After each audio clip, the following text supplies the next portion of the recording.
we can't rely on motivation. Motivation is fleeting. Motivation is going to, be blown by the wind or how you feel. I think the most important thing is deciding okay, I'm going to develop a lifestyle. I'm going to change my lifestyle and work on discipline, because that's not something that just happens overnight. You do have to put in the time and effort to develop the discipline, and that takes time. And I think initially it's doing what's scheduled even when you don't feel like it, because you're developing the initial discipline of just doing it. You're developing the habit. And that even goes back to what I always tell my clients, success for tomorrow starts today. Hello and welcome to Keep Shining with Stuart MacMillan. My guest today is LeAnne Ash. LeAnne and I have been good friends for a number of years. LeAnne is a fitness and nutrition coach, and she's focused on sustainable habits, strength, and of course, a positive daily mindset. Her content emphasizes simple workouts, protein-rich food ideas, and real-life consistency over extremes. She shares approachable strategies for busy people, including 30-minute training frameworks, muscle-preserving cardio, and home gym solutions.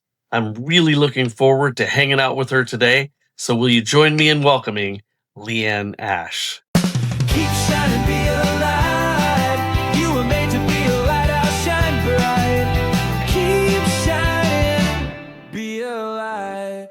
Well, welcome, LeAnne. We're glad to have you here on Keep Shining with Stuart MacMillan today. I have a ton of things I want to, even though we know each other, there's a lot of stuff that I don't know. So I'm kind of excited about getting into that and also sharing that, obviously, with the folks who are watching. So welcome.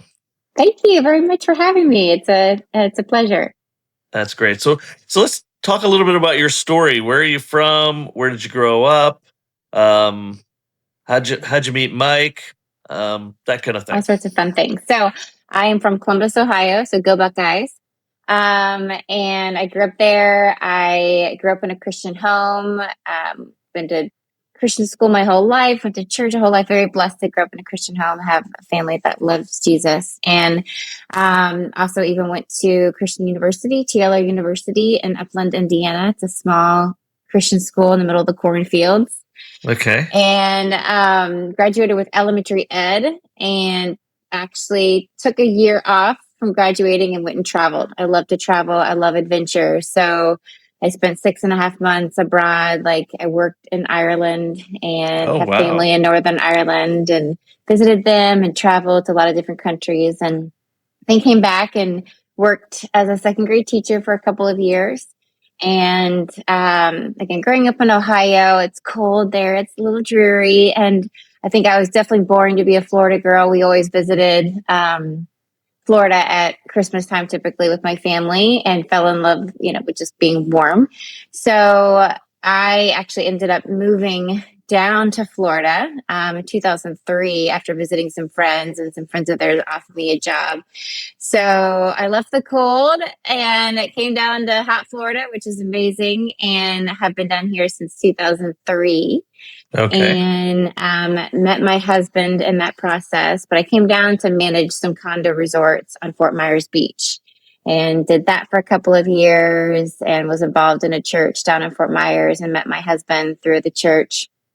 And we were actually married up in Columbus, Ohio in 2005. Okay. And you went back up there, back up to the cold? Went back up there because his family's from Indiana. So we did it in the cold and the rain, but it was awesome. And then, that was 2005. And we were a part of a church in Fort Myers, Florida for, I think it was like 13 years for me, 14 for him, because he moved down there from Indiana. We had 2 boys. We have 2 boys, and they are currently 15 and 17.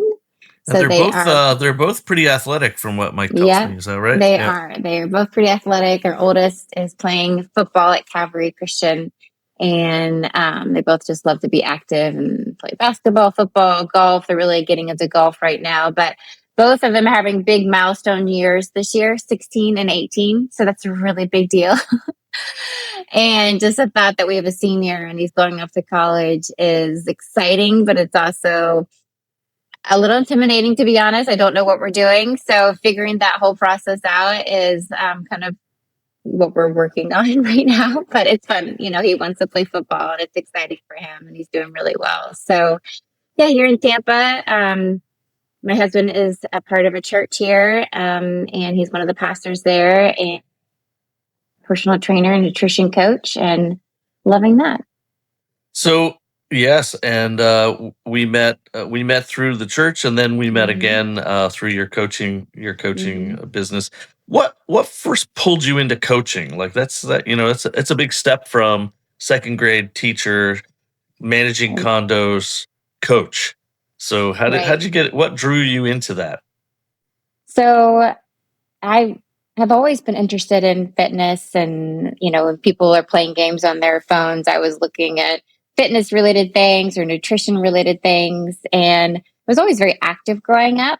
Most of my life I kind of struggled with the concept of being the jack of all trades, master of none, and was good at a lot of different things, but didn't really feel like I was excelling at necessarily one thing. And so it wasn't until we moved to Tampa and my husband and I both went through a life coaching program, um, that really helped me figure out what my passion and calling in life was. And it was basically the overall concept of helping people get healthy like 1,000 different ways. And for me it was just trying to fine tune what that way looks like, because and use that as a filter for any job that I was currently doing. And so at the time I was working for the church and I was using that as my filters to help people get healthy, and which was awesome, but I felt like there was just something else. It's interesting, Leanne, because that's kind of where the whole lighthouse thing sort of evolved, and that's kind of, as I try to articulate it now, it is, we want the podcast, we want any of our social media, and when we go back to having events, we want them to be preparing people to be better lighthouses, and doing so with mindset, like mind, spirit, and body. So, Yes. all those things. And so this Yeah. really fits into what a lighthouse really is. Now, you talk to a lot of clients. I know you have a bunch of people that you coach. Is there anything in particular that keeps popping up that you go, I need to fix this in not just Mm. this one person, but a bunch of them? I think the resounding theme is people get so down on themselves, I think, for not being able to just do it on their own or not being able to figure it out. And they just keep starting over and over and over again, when just helping them realize that this is a lifestyle. This is not a sprint. This is a marathon. This is something that does not have to be all or nothing. It is a process, and helping people to be able to, toughen up and be consistent and put the effort in, but also know that life happens, and Hmm. give yourself grace. And, Yeah. knowing that there's going to be hard days, bad days, good days, all of the above, and figuring out what that work looks like for you, which needs to just work for you and not be compared to someone else's path, or even their pace. And I think that is what drives my coaching, that kind of that perception, that mentality, because I've been in, I've had my own scenario to get to where I'm Hmm. at of, doing things that are unsustainable and not realistic and not even enjoyable, and Hmm. coming to realize that no one wants to live like that. I certainly don't want to live like that. That's not even, something that's going to help me reach my goals. So, No, it's funny because we do this thing at the Lighthouse called SMART goals, which are strategic, measured, achievable yet audacious. So your goals have to be yeah, yeah. achievable. If you set goals that you'll never hit, and then of course realistic and timed. Hmm. It's funny when you talked about days happen. We will be doing a podcast shortly with Dr. Brent Agan, who I can't wait for you to meet. But he often talks to me about cheat days. Like he's okay with cheat days. He said, and I don't know. I'd love to hear what you think about that. But he would say, in a week, give yourself a cheat day. Give yourself something to look forward to. Yeah. I'm not a dessert or sweets person. but man, I love cheeseburger and fries. So if I can, Yeah. one of the things I always say in business is if the promise is clear, the price is easy. So if the Mm. promise is clear, the price is easy. And so for me on my health journey, the promise is a cheeseburger and fries at the end of the week. Which I am not opposed to that mindset either. I phrase it a little bit differently of Yeah. it's a planned treat because in Uh-huh. my mind, cheat is a negative thing. And so then you feel like I'm having a cheeseburger and fry in it, but I shouldn't. And so my concept is you should have it because no one can live 100% restricted all the time because that's going to lead to feelings of deprivation. That's going to be feelings of um, like binging because you've just been so controlled and all of a sudden you can't control it anymore. But when you have planned treats or planned things that are off the norm, then you can 100% fully enjoy them. And there's no regret. There's no feeling guilty because I don't believe that there should ever be guilt associated with food or choices or things like that. Because if you purposely are planning them as part of just your lifestyle, then you can just fully enjoy them. And, there's no guilt involved with it. Interesting. That's interesting. Um, People determine, I think, what fit means. That everybody has a different version of fit. In your mind, what outcomes matter the most in terms of being fit? Mm-hmm. For the longest time, I thought fit was only going to be achieved by over exercising, running a lot of cardio, and Mhm. just being very restricted in your eating. Yep. And, that led to just years of undoing that once mentality. But then also just the havoc that wreaked on my body and my gut and things like that. And so and fit looks different for everybody and also what their goals are. So I think it's a very subjective question and answer based off of what someone's goals are. But, if I were to zoom out and give it would be, making sure you are strength training because strength training is going to give you the muscles that you need for structure, for Especially posture. especially as we get older, I understand, right? Absolutely. Like And now do honestly, you we should have is it been doing true? it. Yeah. Is it true though that as we get older, like strength is even more important than cardio, or is that just a Oh, fallacy? it's not a fallacy, but the truth of the matter is strength is something that we should have been doing all along. We're Right. just now seeing, we're now feeling the effects of not having done it. And so then we feel like we have to make up for lost time. But as a 47-year-old, I wish as a 27-year-old, I knew how important strength training was and that I would have been doing that all along so that I didn't, it wasn't so hard sometimes because it does get harder as you get older because your body's metabolism slows down, you're moving less, that's just part of aging, but you can age younger as you get older, like your biological age can be younger than your chronological age. Sadly, as a lot of adults, your chronological age, you know, is high and then your biological age is even higher. So taking care of your body and strength training 3 times a week, doing low impact steady state cardio just to keep your cardiovascular health and to get a good sweat on feels great. But then again, based off of your goals, that would be kind of the bare minimum of what I would encourage Okay. to be fit, to be strong, to be healthy, to be taking care of yourself for maintenance, for longevity, for posture, for strong bones. Because as we do age, your bones, the density kind of weakens, and so just those natural things because you want to be investing that way versus investing in medical bills that are maybe only just medicating the symptom versus getting to the root problem. And I do think that, taking care of yourself in those basic ways are going to help alleviate a lot of trips to the doctor or medications or things like that.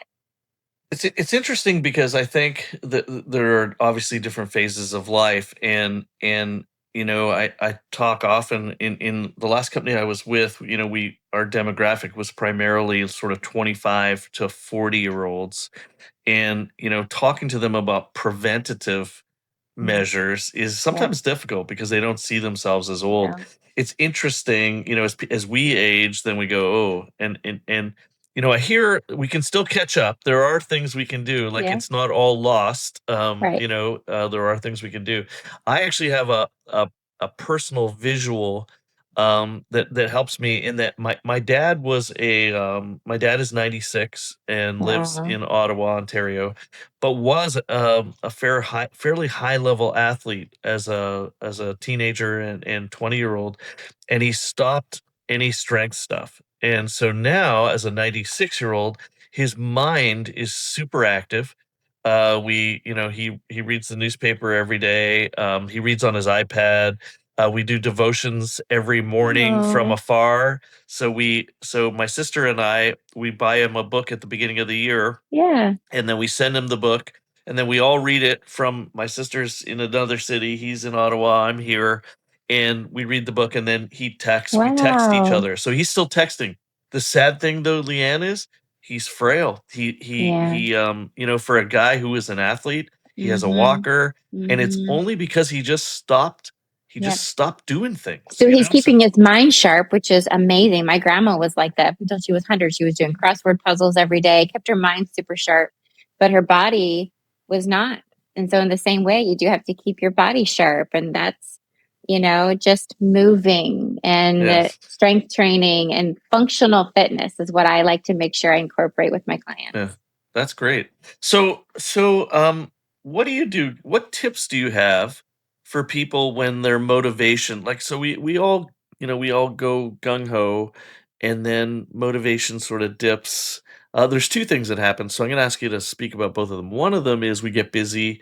For example, I travel a ton, so I don't eat like I should. I probably Mhm. have more glasses of wine than I ought to, and then I don't feel like going downstairs to the gym in the hotel or Mhm. whatever. What tips do you have for people when life gets busy, and then what tips do you have when when they get out of the rhythm and they lose Yeah. their motivation? Right. Those are very normal things that happen to all of us. And I'd Hmm. say the first thing, motivation, we can't rely on motivation. Motivation is fleeting. Motivation is going to, be blown by the wind or how you feel or all those sort of things. And so I think the most important thing is deciding to, okay, I'm going to develop a lifestyle. I'm going to change my lifestyle and work on discipline because that's not something that just happens overnight. You do have to put in the time and effort to develop the discipline, and that takes time. And I think initially it's doing what's scheduled even when you don't feel like it initially, because you're developing the initial discipline of just doing it. You're developing the habit. And so having a scheduled time when you do your workout, and that even goes back to, I always tell my clients, success for tomorrow starts today. So if you want to make sure you get up and do the workout at this time, that means today you are putting it on your calendar. You're getting everything ready. You are making sure that that's going to happen to set yourself up for success. Same thing with nutrition. Like if you want tomorrow to be a great day with nutrition, that starts today. So setting yourself up for success starts today or the day before, and that's going to carry you forward day by day by day. That's great. Yeah. So planning in Yes. advance is key. Like Key. putting it in It's your so key. calendar, Yep. putting your workout times in your calendar. My daughter, by the way, I go to her house in North Carolina, and she's pretty fit, but I mean, her meals are planned out like a week in advance. So you go to the side of her fridge, and it's like Yeah. breakfast, lunch, dinner every day, and she plans it That's out. phenomenal. Yeah, Yeah. And so exactly that, like planning, because my schedule's all over the place with my clients. And so I just have a repeating calendar event in my calendar to exercise. But then I go into my actual calendar based off how things kind of go with the clients. And then I just move it around wherever it fits. So every day it's happening.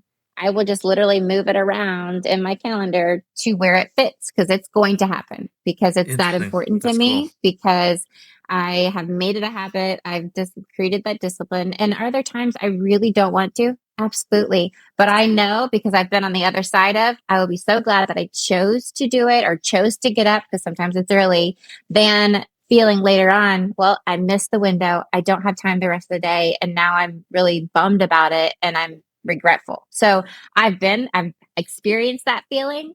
So it's much more empowering to like get through those first 10, 15 minutes. And I listened to a podcast once. It's like, give yourself 3 minutes. Give yourself 3 minutes to just get on the treadmill or start the weights. And like, well, I'm already here. I might as well do 5. And then you're like, well, I'm already done 5. I might as well just do 10.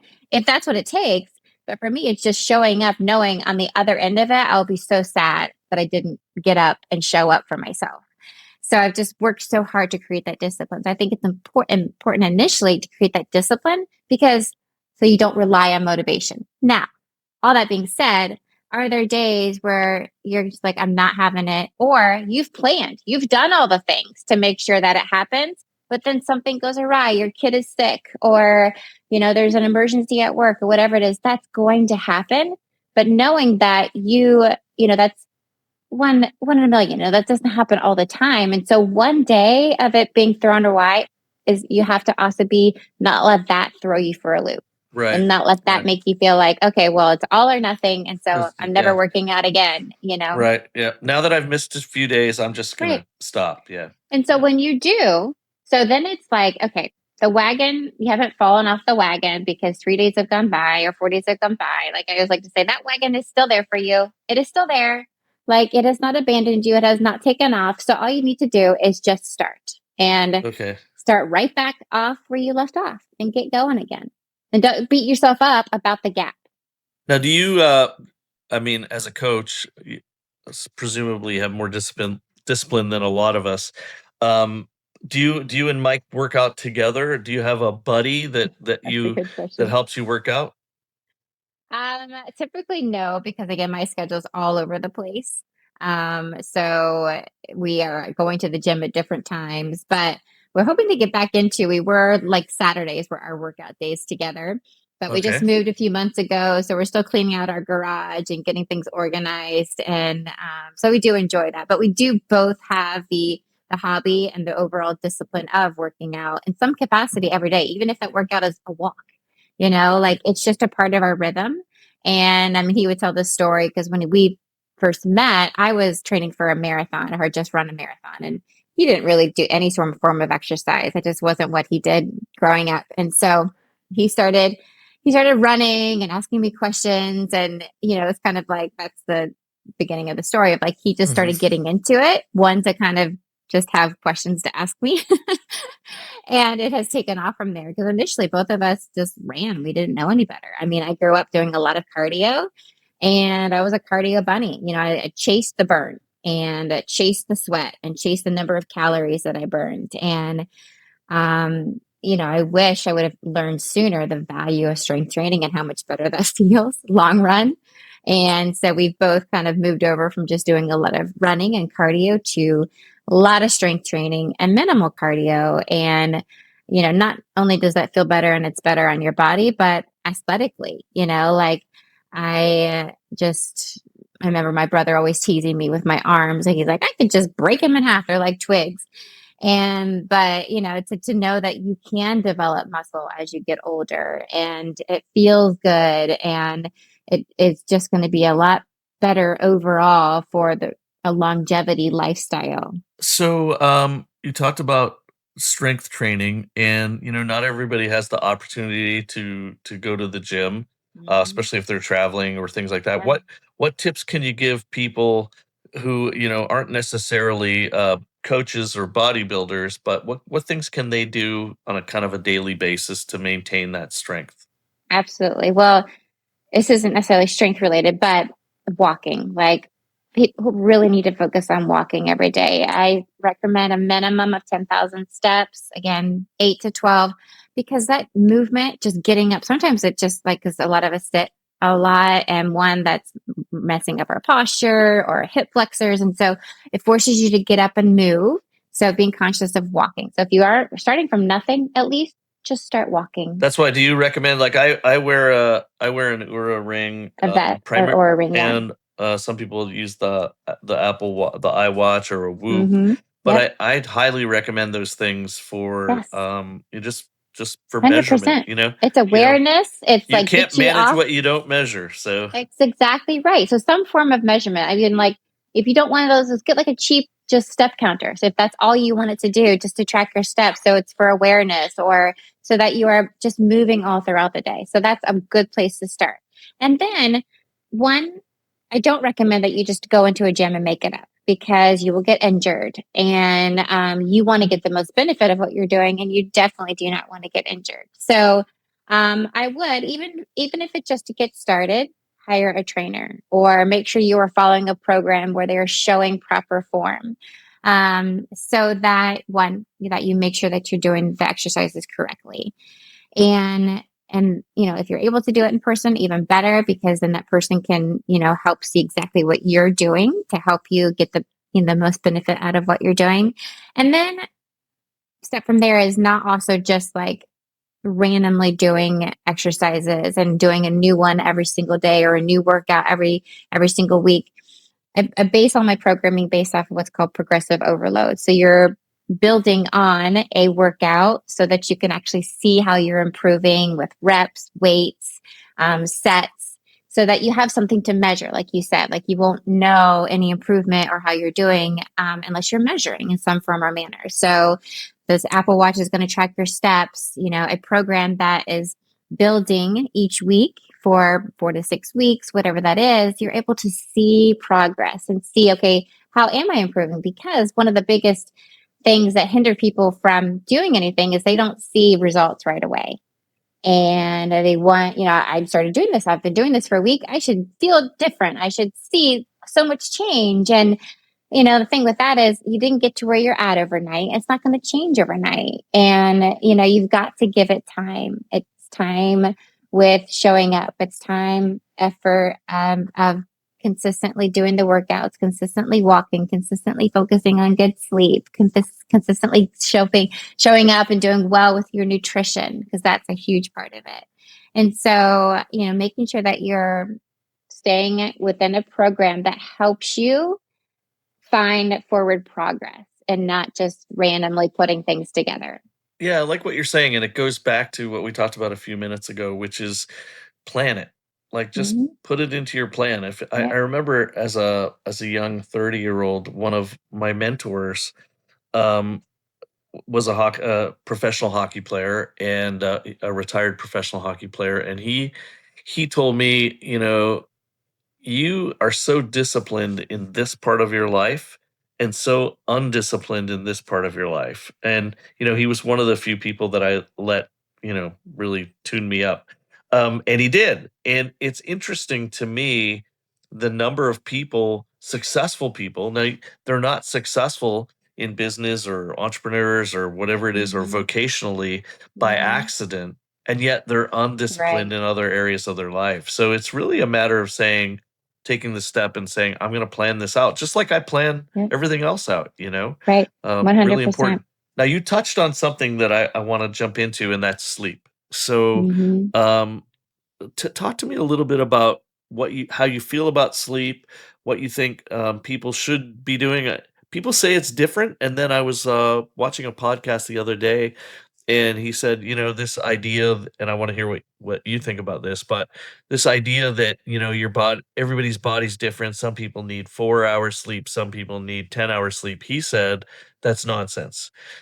Everybody needs a certain amount of sleep. So tell me what your thoughts are on sleep. I'd say it's hard to say everyone needs a specific number of hours, but I would say within a range, like, 7 to 8, like studies show 7 to 8 hours. But quality probably matters a little bit more than the actual numbers, because sleep is when the magic happens. That is when your body is healing. I want everybody to hear that. Sleep is when the magic happens. That's great. Because again, you can work hard in the gym, you can be eating right, but if your sleep is awry, like, you will be messing up your cortisol, you'll be messing up your melatonin, the natural sleep cycle. And that will just keep your cortisol raised. Keeping your cortisol raised may prohibit fat loss, may cause fat gain. It will mess up your hormones. So when you're sleeping, that's when your body can have digestive rest. When it's not digesting, and it can get to healing, so cellular repair, it can get to building muscle, it can get to burning fat. So many things happen with quality sleep. Interesting. That's by the way, that's the other reason that I wear your sleep, wear a ring. I track my sleep and track what's happening. Not just did I sleep for Right. 7 hours or 8 hours. And by the way, I was like a 5 hour a Yeah. night guy, which was great in my 30s. Yes. But as I got older, I just found like I was tired more often. It was beating me up, and I didn't think about it, but things like gaining weight, eating too close to the time that you go to bed, things like that. They talk about blue light. I know some friends who wear those sort of anti-blue light glasses or something like Right. that Yeah, to before help they with go to bed. good sleep. I don't know if you've Yeah. heard of Dr. Stephen Cabral. He has a method called the 3-2-1 method. So this is one that I use with my clients a lot. So 3 hours before bed, stop eating. 2 hours before bed, stop drinking liquids, and 1 hour before bed, stop all electronics and start your kind of like getting your mind and your body ready to sleep.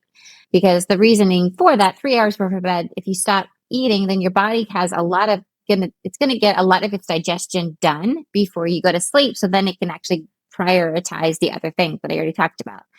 And then you want to stop drinking because, again, especially as we get older, our bladder is not as strong. And so you do not want to have to get up and go to the No, because it bathroom middle of breaks the your night. sleep, right? It breaks up your sleep. So try to just reach your water goal by 5 or 6 p.m. and then just sip on water throughout the rest of the night so you don't have to get up. So that's why that.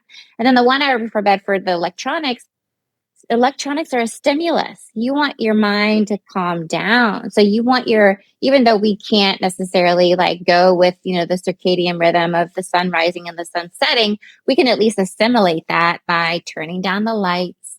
We can make it cooler in the house. We can stop TV. I know so many people that fall asleep watching the TV and they wonder why their sleep is just a mess because it's a stimulus, whether you think it or not. So stop the I TV. gotta admit, that's my weakness. I do Yeah, like to watch the news before I go to bed, but I might have to yeah. change that. We I encourage it. we live in Maine in the summer, and the sun Yeah. comes up so much earlier. And our bedroom, we have left our bedroom in Maine with no curtains. We don't Okay. need to, like, there's not Right. people who can look in. Right. And shoot, I mean, the sun comes up at 10 to 5, or and Wow. it's cool, You're actually. awake. It's a Yeah. It it's wakes you great. up. I know. I love Uh, being able to wake up typically only on Saturdays, but with the sun. It just feels so good to not have to have an alarm. yeah. So we talked a little bit about food, so I'm gonna jump into that. Mm-hmm. Nutrition. Are there any, I mean, you talk to so many people, you coach so many people. Are there any fallacies about nutrition and eating that you just like a bubble that you just wanna burst today? So, as far as a fallacy that I would try to combat, a lot of people are tracking calories. And I did that for a long time too. And it's just, you're not learning the whole picture. Or Seems like a lot of work too. it is a lot of work. But I mean, what I'm about to tell you is not any less work. But it wasn't until I learned what macronutrients were and how to track those and focus on that to where I actually saw and felt real results. And it was so freeing to where no longer was my goal to be under a certain calorie goal or was I scared of something that was a certain number of calories. Because when I understood the big picture of what food is made up of, we've got our proteins, fats, carbs, and fiber, focusing on reaching certain goals with those certain things for what my body needs and my goals, it was so freeing. Learning to understand macronutrients and what your body needs, most likely, most people are under protein and under fiber. Starting with focusing on those is a great place to start to shift from the calorie restriction to the macro, trying to fuel your body well with macronutrients and feeling your best, fueling your body best so you can build muscle and shed fat and just thrive, honestly. What kind of advice do you have for a guy like me? I just took on this new role, and I have Mhm. visited, I think, 7 cities in 8 weeks, 3 countries, 4 countries. Um, it's difficult. It's So, very what difficult, advice do you have for people who are traveling on the go in terms of nutrition? which I do have a lot of clients that travel a lot. And so it can throw them all off. So, one, it would be establishing when you aren't traveling, like dial Be it in. be rigid. Work, Yeah, be yeah. be dialed in so that when you have control things. so that when you don't have as much control, at least you've got that foundation to go off of. And you, again, all goes into planning. It all goes into preparation, Stuart. And so that is making sure you've got, like when you're packing, you've got your supplements with you. You've got your healthy snacks with you. So some healthy protein bars, some healthy beef sticks, even taking baggies of protein powder and your collagen and your creatine, having those things ready to go so that you can set yourself up for success, so that when your only option is a meal at the airport, you've got your supplement things to help you with That's a great those. idea. Mm-hmm. And then when you are, you're eating out a lot, you're on the go a lot, you're in the airport a lot, using like the general, okay, I am going to eat as well as I can. I'm going to order the grilled versus the fried, even though when you're tired and your motivation's down, you want all the fried. But just knowing that's not going to make me feel good. I'm going to feel so much better when I make this choice. And again, that takes discipline. That takes time. And especially when you are traveling and on the go a lot and your sleep is disrupted, you make far less, you know, rewarding decisions when you are very tired. So knowing that, you have to just like, I'm tired. I would want to give in to all these cravings. And so just having those healthy options with you is going to be huge. And then making the best choices that you possibly can when you don't have as much control. You will feel so much better. And then at the end of the day, you don't beat yourself up about it. Like knowing, okay, I probably didn't reach my fiber goal today because it was slim pickings, but I will do my best And and that doing doesn't what mean you I have to can. throw it out of the window for the rest of the No, week, right? right, right. Yeah, yeah, Yep. yeah. So let's jump from the specifics of what you coach about to your actual coaching philosophy. Mhm.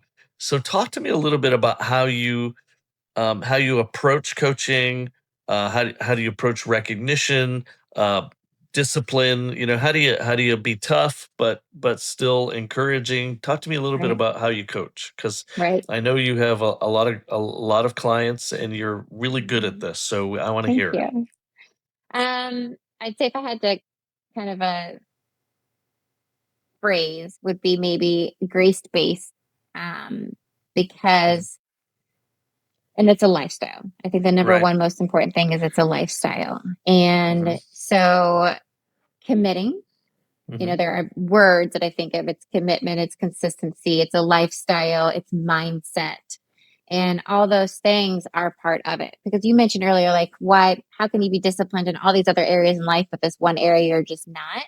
Same thing as being healthy. Like, if you are going to be truly healthy, you need to be holistically healthy in all areas of your life. And so, showing up and getting your workout done is one step for that. But then over here, you're not doing something else. So, or you're relationally not healthy or mentally, like being willing to know that it is a holistic type of approach and knowing that it is going to take time. And so, what I do with my coaching is I know some of the barriers are getting to the gym or not knowing what to do or we've got all the excuses. And so I actually go into people's homes. And so that's eliminating a big barrier for them to have to get out the door and get somewhere and fight traffic and leave work and blah, blah, blah.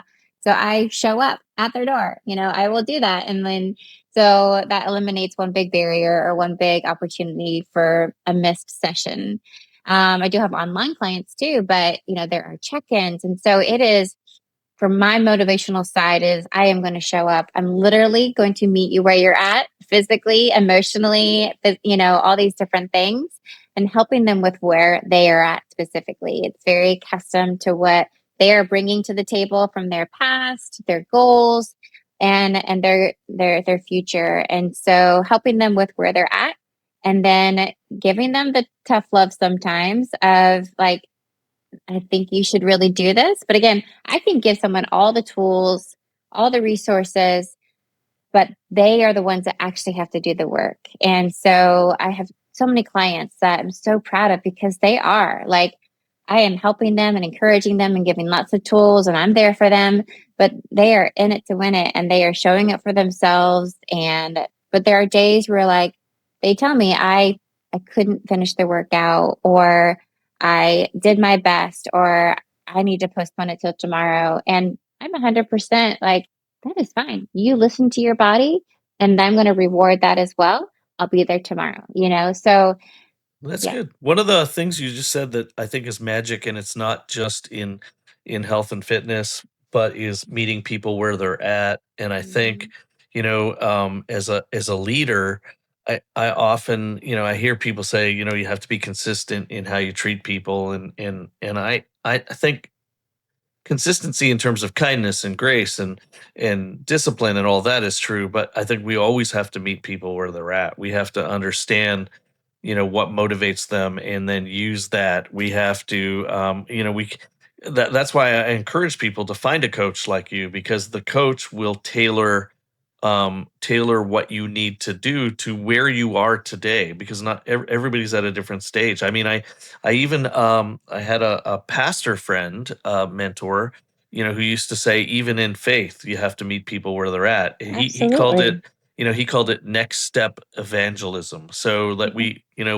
we often try to get people, from a spiritual standpoint, to go from here to here, and he Yeah. and he said sometimes they're just not ready, Right. and we just have to take them to the next step, to the next step. And I think Absolutely. that's true in mind, body, and spirit. We just have to take the next step. We Yeah. have to do Yeah. the next thing. We have to move in the right way.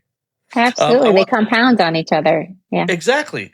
So I want to close with this. We do this, at Keep Shining. The first thing is, I want to hear about a person in your life who was a major light, and how did they help you grow?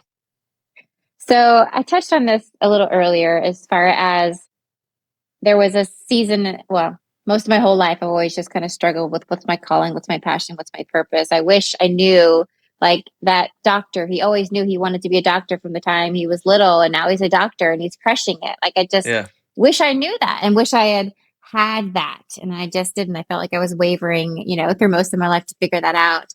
And then when I went through that life coaching program, and to really like discover what my mission is and how I was going to pursue that, to develop my mission statement, which is to be positive and healthy every way, every day, and to help others do the same. And we kind of embrace that as a family too.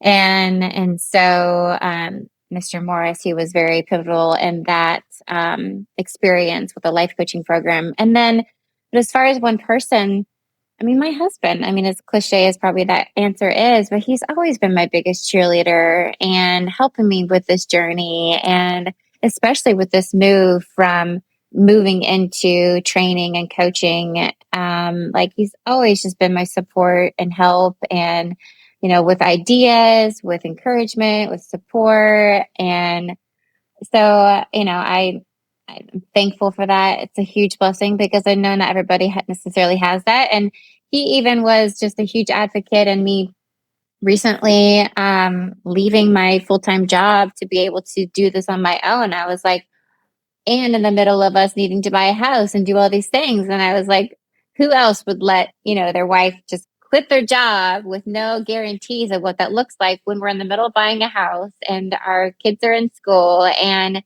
so he's been very pivotal, and just such an important light and helping me in this process.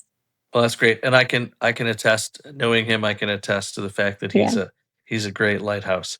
So Yes. the other sort of tradition we have here is that the last person I interviewed gave me a question for the Yes. next one. So this Yes. question is for you, and it is: if you were leaving Earth, what personal attributes would you want to be known for? He said three. So what three things would be your legacy? What three things would you want to be known for to your children, your grandchildren, anybody who would know who you were? Yeah. I love that.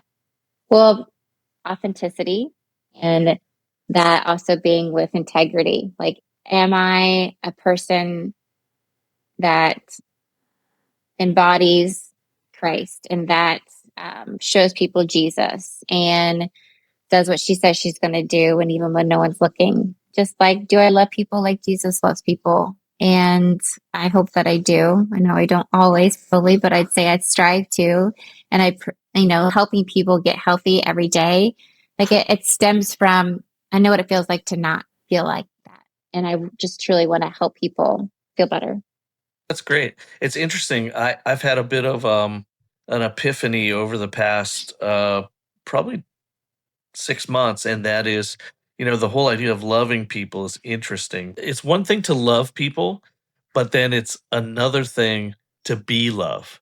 So, it's one thing to be a light, but another thing to be light. And so in reading Bob Goff, being known to be loving is different than just loving people. And so that's cool. So authenticity and being loving and kind, and showing Yeah. integrity, that's great. So you are now going to leave a question for somebody Okay. else, I love and that. I am going to write it down so that I don't forget it. It's a All fun right. tradition. Okay. So I was thinking about this. My question would be, if you were to go back in any point in time in your life, what time of life would that be to tell yourself, to tell your previous self something? What would you tell that previous self and why? Like, why would you go back and help that previous version of yourself? So you're asking when and what, right? Yeah. Like when would you go When back to? would you go back and what would you tell yourself and why, I guess? Well, LeAnne, it's been great getting to know you better, and I'm excited for people to hear your story. Just want to thank you for joining us today. It's been exciting to dig a little deeper, not the kind of conversations we necessarily have Okay. just as we meet, and I'm looking forward to potentially working together on some projects. So thanks I'm for being excited here. as I well. appreciate you.